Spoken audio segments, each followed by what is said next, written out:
First time. ओमफ्राय जायगाफोरखौथ' बेरायबाय खोमा ना बेरायाखै? बेरायनोनो मोनाखै मोनाखै ओमफ्राय माबायदि मोनो दा फैनानै जोंनि बेनि माखासे मोजां नांदों मानसिफोरनि कालारफ्रा माबायदि? मोजां बेस्ट एक्ट्रेसआव मोनखांबाय मोनसे बेनिफ्राय मोनसेया सापर्टिं रलाव मोनसे मोनखांबाय ओमफ्राय दाख्लैबावैहाय एलबाम मिउजिक भिडिअनि जादोंमोन ना दाख्लै ओमफ्राय बेहाय जोंना थार्डआवसो थांबाय बाट मैया रिलिज होबाय नायगोन ना नायाखै मानसिफोरा बेखौ आं बारा माबाथ'वाखै बारु ओमफ्राय दिनैसिम मोनबेसेसो फिल्म आरो एलबाम बानायखो? बिदि साननो थाङोबाथ' 50टानि सायाव थांबाय खोमा मिउजिक भिडिअ आरो मुभिफोर ओमफ्राय मबे मोनसे भिडिअआ नोंनि थाखाय एकदम बेस्टमोन आरो बे बांसिन फेमास जानाय? बिदिथ' दायो आंनि चेनेलनिनो मोनसे गोरलै बिलाइ होननाय बे दासिम माने बोसोरसेयाव 5 मिलियन थांदों। जोंहा लिना बसुमतारीजों आरो आङो एसे रायज्लायनोसै माला मोनफैनाय माबायदि जोंनि जायगायाव फैनानै माबायदि मोनफैखो एसे सोंनोसै आरो दायो मानसिफ्रा फट' सट' लानायफ्राव बिराद बेस्थ' आङो दायो मोनफैबाय नैरैजायहाय सेल्फि लानायाव बिराद माबाथार मानसिफ्रा हेल' बिनानाव हाउ आर इउ फाइन नोंखौथ' ओरैनो फ्राय बे जायगानि मानसिफोरा मबाइल बायदिफ्रावसो नुयो नङा होमबा मोखाङावथ' नुफेराखै आंबो लोगो मोनाखैमोन दिनैसो फार्स्ट लोगो मोनबाय ओमफ्राय मारै मोनफैखो फैनानै? बिराद मोजां बाट बिराद गोजान लामाया गोजान आदसा ओमफ्राय फैनायाव माबाफोर उसुबिदाथ' बिदि जायाखै एबार खेबेसे जाखो इयाव फैनाया? फार्स्ट टाइम ओमफ्राय जायगाफोरखौथ' बेरायबाय खोमा ना बेरायाखै? बेरायनोनो मोनाखै ओमफ्राय माबायदि मोनो दा फैनानै जोंनि बेनि माखासे मोजां नांदों मानसिफोरनि कालारफ्रा माबायदि? माबायदि मोजां सेम ना ओमफ्राय बेलेगफोर जायगाफ्राव माबायदि जोंनि जायगाफ्रा माबायदि? बेहाय एसे माने खुला मोनफैदों आरो खुला लांदां ना मोजां नांदों लानोसै जोंना आब'आ सोरबिला ओमफ्राय आब'थ' होनबाय आङो जोंनावसो नालाय बैसागुआ गिदिरसिन जागोन ओमफ्राय नोङो मा एवार्ड मोनदों होनदोंमोनथाय ओमफ्रायथ' मानसियाथ' मिथिखाबाय जानांगौ बेनि सोमोन्दै एसे खोन्थादो।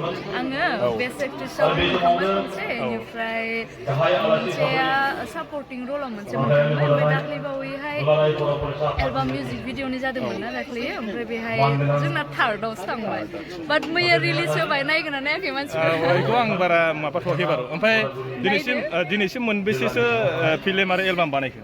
बिदि साननो थाङोबाथ' 50टानि सायाव थांबाय खोमा मिउजिक भिडिअ आरो मुभिफोर ओमफ्राय मबे मोनसे भिडिअआ नोंनि थाखाय एकदम बेस्टमोन आरो बे बांसिन फेमास जानाय?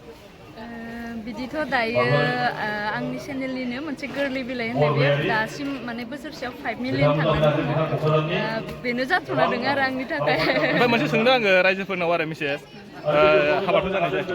हाबा जाथ'वाखै ओमफ्राय माबाफोर प्लेनिंफोर दंबायो नामा आरोबाव बिदि जेनेबा मुभि बानायनायनि? दा बेनिफ्राय थांनानै मंगलबारैहाय मोनसे शुटिं दंबावो आरो आंनि प्रडाक्सनावनो। ओमफ्राय माने जोंथ' फ्राय बेफोरबायदि नुबाय थायो खोनाबाय थायो ओमफ्राय अबाफोर जेनेबा जोंफोरनि बेफोरनि जायगाफोरखौ नायनानै माबा जायगानि माबा लकेसनफोर सानदों नामा नेक्स्ट परिकल्पना? दाथ' नुवाखैना थिग আছে आङो जा बिनानावजों लोगो मोनबाय आरो एसे रायलायबाय मोजां नांबाय जोंना माने बिनानावबो फैनानै मोजांखौनो मोनफैदोंनो ओमफ्य माने फ्राय ओरैजाय जा मिडिया सिडियाबो दा सोंगोन आङो एसे सिखारना होथ'नोसै दाहायबा उनाव लोगो हमबावनोसै आङो।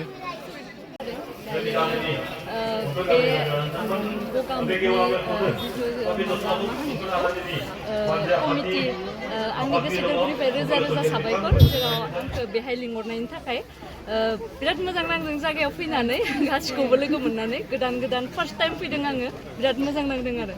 गगामुखनि हालामनि रायजो राजाफोरखौ माबा खावलायनांगौ नामा नोंथांखौ मोजां मोनग्रा अनसायग्रा? आंनिफ्राय आं बेखौनो बुंनो सानो जोङो मुभिफोर बानायो एलबामफोर बानायो थ' जोंखौ सापर्ट खालाम आरो नोंथांमोननि अननायानो जोंनि दावगानायनि मोनसे लामा गासैबो बे हालामनि रायजोफोरखौ जोङो अनसायनांगौ फैबाय थानाय समाव नोंथांखौ बर' सावथुनफोरखौ आरो नुगोन नामा मा सावथुनाव नुगोन एबा दायोथ' बिदि फिक्स खालामनाय जायाखै बाट बिदि रायलायनाय जादों आरो दा फिक्स जाथ'वाखै आरो। ओरैनो नोंथाङा आरो फैबाय थानाय समाव हमना ला सावथुननि अनगायैबो नोंथांखौ जों थांनाय बाराव थियेटार नुगोन नामा ना सावथुनाव नुबाय थागोन? दायो आङो सानथ'वाखै थियेटारनि बागै।